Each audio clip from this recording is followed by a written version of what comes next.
So today let's dive into a topic that's been making waves in the American news. Donald Trump's recent comments about tariffs, specifically his admission that US companies like Walmart are the ones footing the bill for these tariffs, and his suggestion that Walmart should just eat the costs instead of raising prices for customers. This is 100% contrary to his previous comments, suggesting foreign countries would be footing the bill and making America rich again. Let's talk about it.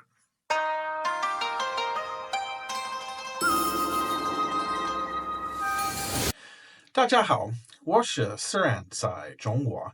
Hey everyone, it's Saran in China. How y'all doing today? I hope you're having a lovely day. I'm having a great day over here in Shenzhen. However, it is smoking hot. Wow. We're talking 30 to 32 degrees, depending who you're talking to in Celsius. And with the real feel, meaning the humidity, that puts it at about 36 or 37 degrees Celsius. A great day to sit inside with the air conditioning on and talk to all of my great viewers who have been supporting me so much. 谢谢你们. I really appreciate all that you're doing. And hey, like I said, I've got new videos over there on the other channel, Saran Travels. Go check them out. But for now, let's get to today's topic. Now, first off, let's talk about what tariffs actually are, because it is sadly apparent that many people still do not actually know how they work in the big picture. Tariffs are essentially taxes that the government slaps on goods coming into the country from abroad. The idea is to make imported products more expensive, which could encourage people to buy domestically made stuff instead. It's like saying, hey, that shirt is from China? It's going to cost you a bit more, so maybe check out the one made in Ohio. In theory, tariffs can protect local industry and jobs. But they also have a flip side. They can raise prices for consumers and put pressure on companies that rely on imported goods. And this is where the story gets interesting. Recently, President Trump, DJ Tariff, has been very vocal about tariffs as part of his trade policy. Back in April 2025, he rolled out some pretty hefty tariffs, including a jaw-dropping 145% on goods from China. Though that's since been scaled back to 30%, at least for the 90-day truce period. Other countries like Canada, Mexico, and Vietnam are facing at least 10% tariffs, while steel, aluminum, and the auto industry still get hit with 25%. These numbers are big, and they're affecting a ton of products, from electronics to toys to groceries and bananas, avocados. Now here's where the plot thickens. For years, Trump has often said that foreign countries like China pay these tariffs. It's been a key talking point, painting tariffs as a way for other nations to pay the bill for America's economic strength. But on May 17th, 2025, he made a comment that raised some eyebrows. In a Truth Social post, he told Walmart, the biggest retailer in the US, to eat the tariffs and not pass the costs on to customers.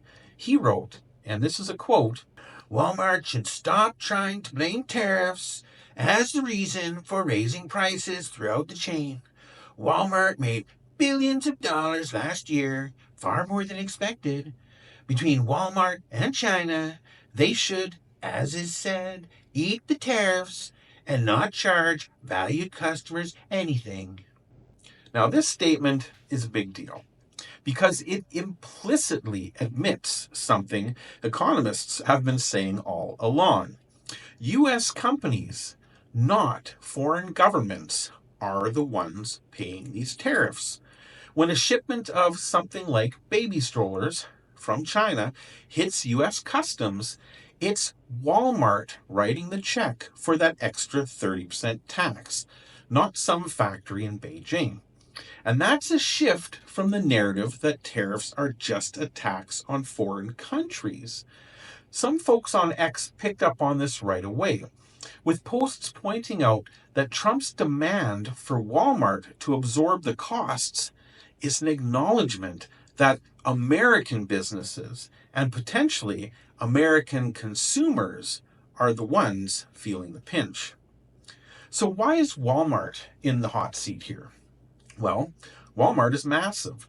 It's got over 4,600 stores in the US and serves 90% of American households. It imports a ton of stuff from other countries like China, Mexico, and Vietnam. Their CEO, Doug McMillon, said on an earnings call that the tariffs, even at the reduced 30% rate on China, are too high for the company to fully absorb.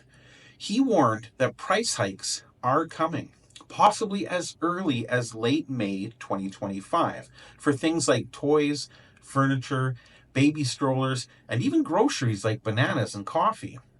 Walmart's CFO, John David Rainey, gave a specific example. A $350 car seat made in China could jump by $100, a 29% increase. That's not pocket change for the average shopper. Trump's response was basically, nope, don't raise the prices, you made billions, so just deal with it.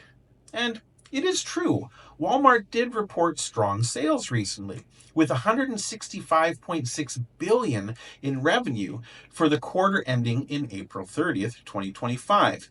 But here's the catch. Retail margins are notoriously thin. McMillan pointed out that Walmart's profits aren't big enough to just swallow a 30% tax on a huge chunk of their inventory without passing at least some of that cost on to the consumers. So let's zoom out for a second and look at the bigger picture. Economists have been warning that tariffs tend to hit lower and middle income Americans the hardest because they're the ones shopping at places like Walmart for essentials like groceries and school supplies. A University of Michigan survey from May 2025 showed customer sentiment tanking, with 75% of people mentioning tariffs as a reason they expect inflation to climb. It's not exactly a warm, fuzzy feeling when you're trying to budget for back-to-school shopping. On the other hand, Trump's argument isn't completely out of left field. He's saying that big corporations like Walmart, which did make billions in profits, should use their financial muscle to shield customers. He's also got folks like Commerce Secretary Howard Lutnick backing him up, claiming that businesses and foreign countries primarily eat the tariff. But economists like former Treasury Secretary Larry Summers have called that idea ludicrous, arguing that the costs almost always trickle down to the shoppers. So, what's Walmart supposed to do? They're trying to keep the prices low. That's their whole brand. Always low prices, right?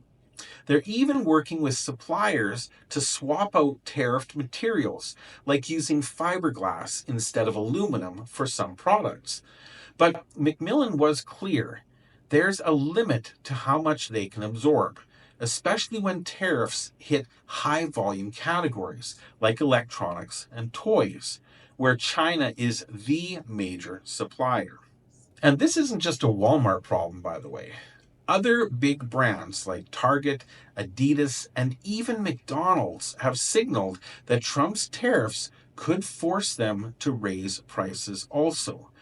Target's CEO said that produce from Mexico and Canada might get pricier, and fast fashion retailer Shein announced price adjustments starting April 25th of 2025 because of the higher operating costs from tariffs. It's like a domino effect across retail. Now, let's speculate for a moment. What happens if Walmart does try to eat the tariffs?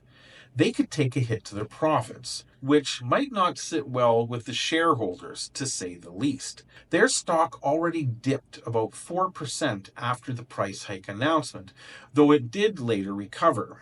Alternatively, they could push suppliers to lower costs, but that's tricky when entire countries are facing the same tariff pressures.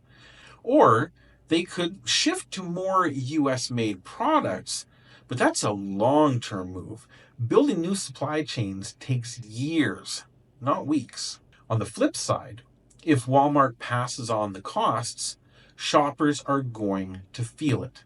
And since 90% of Americans shop at Walmart, that's a lot of people noticing higher prices on everything from Barbie dolls to car seats. Trump is aware of this. He even acknowledged that tariffs could mean parents buy fewer dolls for their kids, but he's framing it as a necessary step to make America rich again.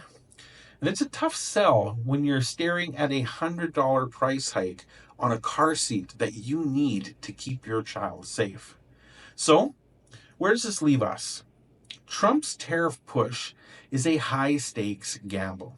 He's betting that the long term benefits, like boosting US manufacturing, will outweigh the short term pain of higher prices. But his call for Walmart to eat the tariffs puts the retailer in a bind. Absorb the cost and risk profits, or raise prices and risk customer backlash. Meanwhile, consumers are caught in the middle, and the data suggests they're already worried about inflation. So let's talk a little bit more about what this means for you, the shopper. If you're planning a big Walmart run, you might want to stock up on things like toys or electronics before those price hikes hit in May or June. But more broadly, this is a reminder that trade policies aren't just abstract debates. They hit your wallet directly. Keeping an eye on how companies like Walmart navigate this could give you a sense of what's coming down the pipeline for prices across the board. So what do you think? Should Walmart eat the costs like Trump says? Or is it inevitable that prices will go up? Drop your thoughts in the comments below. I'd love to hear your take. And if you enjoyed this video, throw me a thumbs up and hit that subscribe button so you don't miss any more. And otherwise, thanks for watching, and as always, I'll see you in the next video. 再见。